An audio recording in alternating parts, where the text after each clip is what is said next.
Hello there, welcome back to another review. Today I thought mix things up a bit like I always do, and we're going to have a look at Star Trek the motion picture made back in 1979.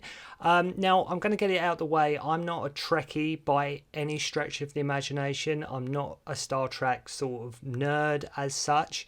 But I do have a soft spot sort of for the Star Trek movies, so I thought why not, let's start with the original motion picture. I'm going from the Blu-ray box set, so again, go in order. We'll start with the original, the motion picture, and just have a look at that today, a bit of a review. Is it good? Is it not that good? Does it hold up? What are my thoughts on it? That kind of thing, the usual stuff that I do. They were going to make this film, I believe, from 1975 onwards, and as I think that the ideas were not coming together for some reason, just things weren't working out in production. I think they were going to do like a phase 2 of the original sort of Star Trek series. I think that was what was being discussed at certain points, rather than doing an actual motion picture.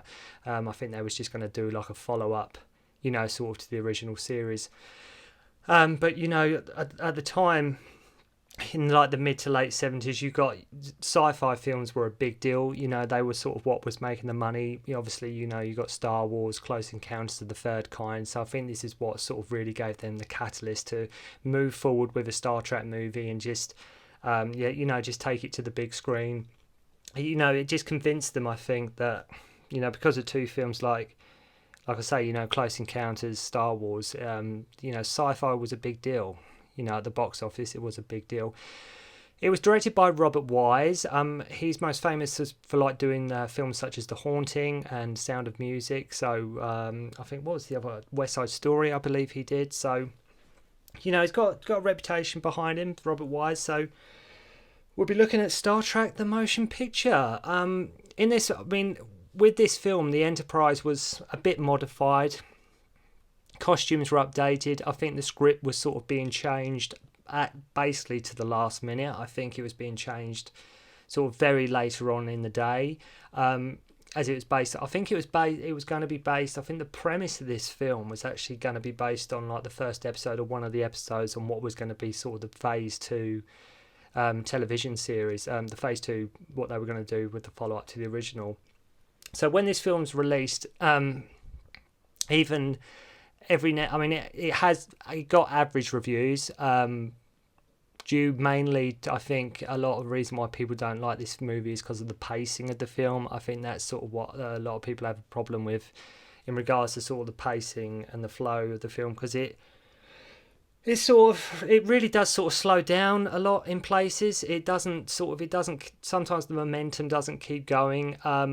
And another thing I think people had an issue with this film was the lack of any true, real antagonist. It's like there's not really sort of quote unquote a villain as such in many ways. You could look at it like that. I think that was part of the problem that people had with this film. But I enjoyed it. I don't think it deserves as much flack as what it gets. The original motion picture. I think people are very harsh on this film. Especially when it was initially released. As I say, if you're comparing it to say Star Wars or Close Encounters, for a first effort, for a first Star Trek movie, it's really not that bad. It's not as bad as some people would have you think it is. Of course there are better Star Trek films without question. At least in my opinion anyway. Like with any review I give, it's all subjective. This is just my view on just Star Trek in this film. So, regarding the plot, there is this evil, strong cloud going to Earth. This is basically the premise, the setup of the whole film. As I say, there's not really a sort of antagonist or like a main sort of villain as such. It is basically a cloud that is just the evil force in this film. Spock is on his own planet. He's trying to achieve Kolinar, I believe it's called, to rid himself of consciousness, and he fails to do so, because he believes this sort of cloud is calling out to him, saying there's something else, or there's something like that. Spock's there, cloud coming to Earth. Kirk has been promoted to Admiral, and he's sent to intercept this cloud and take over the Enterprise, which ironically enough is the only Starfleet ship within range. Oddly enough, go figure. And in intercept the cloud, and at the current moment it was being run by Captain Decker. And the two butt heads a lot. That's a good part of the film. I think the dynamic between Kirk and Decker, I think that really does work well. Sort of somebody coming in, somebody young who's in charge of the Enterprise, and somebody coming in saying, look, I know more than you, but at the same time they have to sort of meet each other halfway, because they both need each other's help throughout the film, in regards, like, Decker may not have as much experience, but at the same time he probably knows a lot more about this new modified Enterprise. So the Enterprise is all new. It's undergoing many changes that Kirk is, like I say, he's not up to speed on. He's not quite with what's going on here. And at one point, the science officer and the navigator get killed in the transporter because it's not quite working yet. It's not sort of like fully up to speed. It's not quite ready. And Spock and Elia, she's like a navigator. Spock takes the place of the science officer. And we learn as well that Decker was involved with Elia at some point in the past. They had sort of a thing going on. So as the film progresses and the Enterprise moves into the clouds, they believe that a vessel is at the centre of this cloud, this evil force that is heading to Earth. Elia is taken, and she comes back as like this probe, who's sort of there to sort of investigate, sort of get details on the Enterprise and observe what's going on. Still herself, but she says she is sent by V'Ger. So that's quite an important plot point there, and wants to make contact with the creator and more interested in the ship than the actual carbon-based life forms that are on board the ship, i.e. The officers, the crew. Spock, meanwhile, does like a spacewalk in a spacesuit to sort of mind meld with this cloud and realise it's sort of a living thing. It's sort of an entity. There is actually a living thing there. It turns out a NASA probe, Voyager 6, is at the core of it. Because Voyager, V'Ger, that's what this machine that like sort of picked up what the word was, just read it as V'Ger, and it was discovered by living machines that have discovered so much knowledge, and they want to return that to the creator. So it's basically like a living planet of machines, if that's sort of how I interpret it. They were sort of like a living machine, and they received this vessel Voyager 6 from NASA, and they sort of learned all they needed to know, and they thought bring it back to Earth. So while on their way, they just like get so much knowledge when on like their route back to Earth, and they find existence is meaningless, and they sort of want to know what else is there. And at the end it's sort of Decker and like Elia, who's like this probe, sort of embrace each other because they just sought physical contact. That was sort of the next step in sort of what they were looking for in terms of evolution and things like that. And then Kirk explains sort of we may have created a new life form.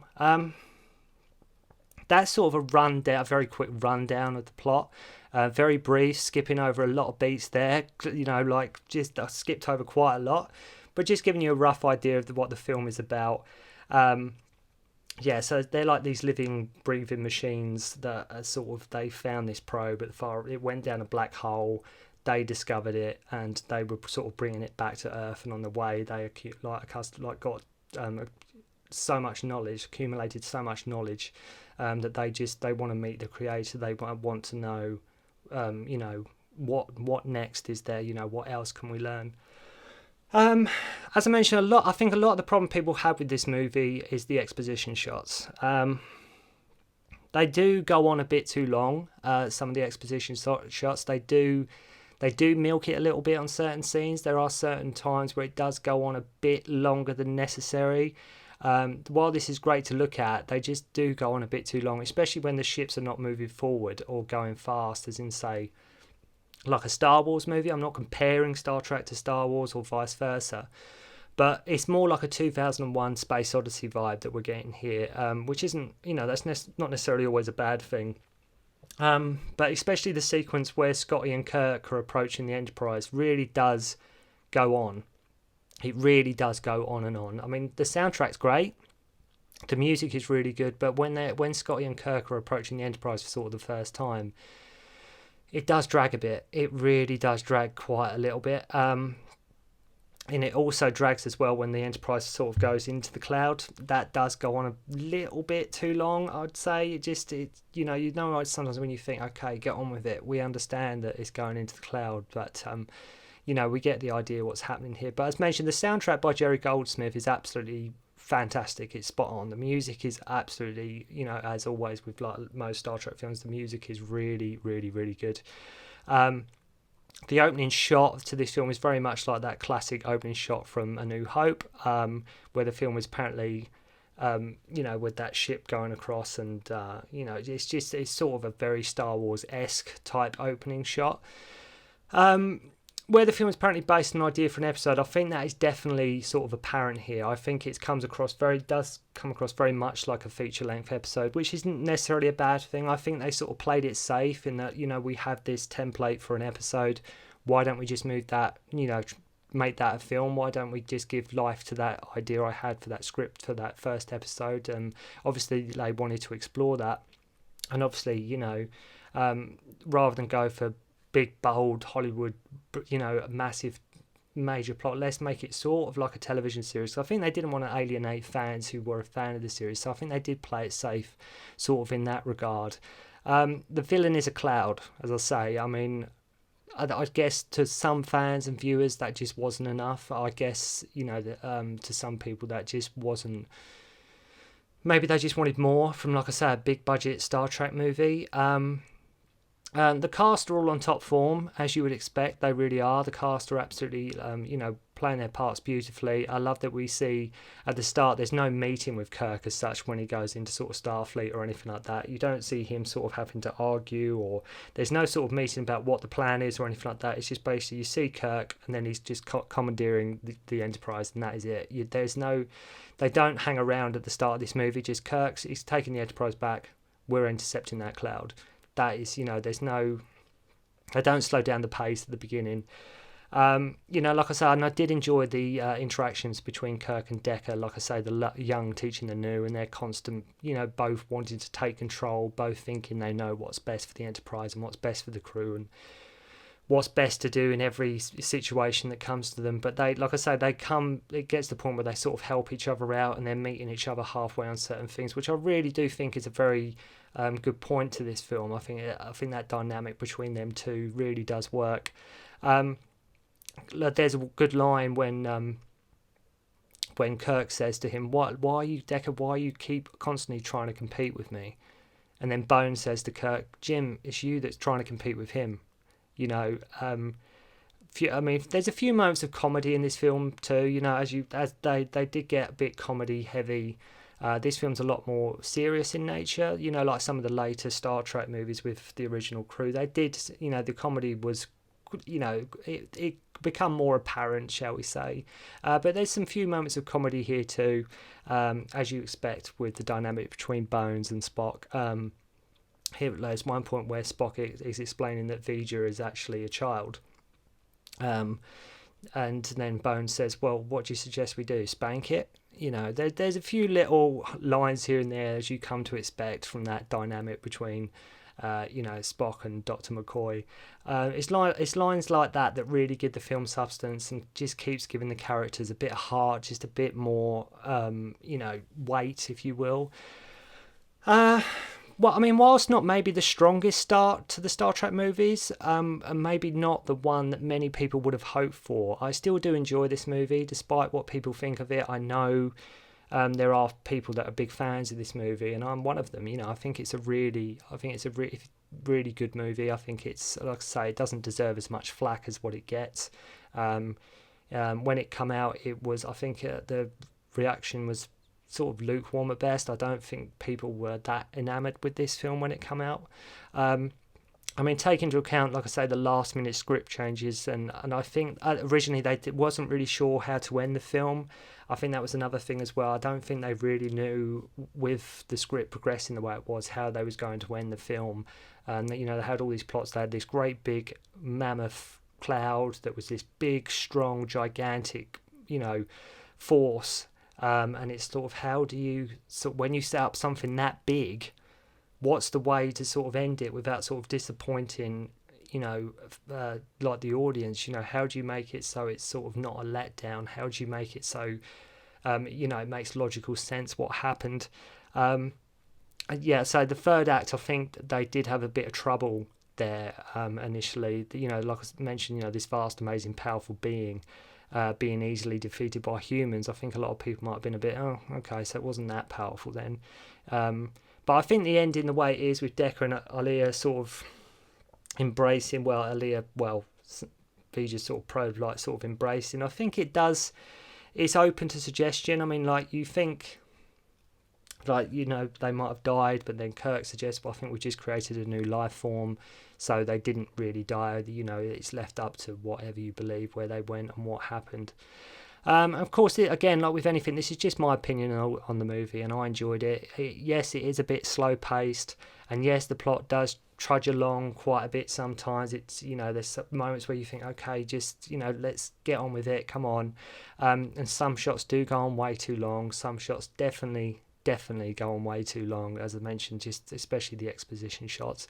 But overall, I think the film works. I think it really does work. I think the cast is on point, as you would come to expect. So give the film a second chance if you've never seen it, or if you've seen it, I will try and get through all the Star Treks. But if you've seen it ages ago, or if it's been on one Christmas and you think, oh, I'm not sure I like this, do yourself a favour and give it another go, because it really, really isn't as bad as what people make it out to be. Okay, so thanks for watching, and hopefully I'll see you soon.